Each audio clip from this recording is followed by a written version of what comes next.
আজকে ছিল chest, shoulder আর triceps.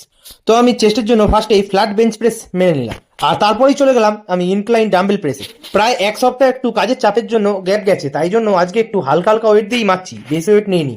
তারপরেই আমি ইনক্লাইন ডাম্বেল প্রেসটা শেষ করে ওপরে চলে গেলাম টেবিল মারার জন্য।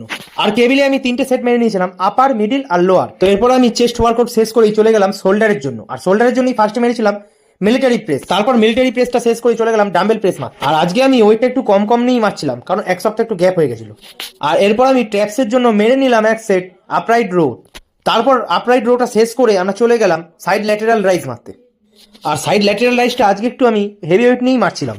তো এরপর আমি শোল্ডারের ওয়ার্কআউটটা শেষ করে চলে গেলাম ট্রাইসেপের জন্য। আর ট্রাইসেপের জন্যই ফার্স্ট সেটে আমি মেরে নিয়েছিলাম পুশ ডাউন। আর যেহেতু আজকে এতগুলো ওয়ার্কআউট একসাথে করছি, সেই জন্য আজকে কিছু কিছু সেট কমিয়ে দিয়েছিলাম। যেখানে আমি প্রতিদিন 3টে করে সেট মারি, সেখানে 2টো করে সেট দিয়ে আজকে কমপ্লিট করছিলাম।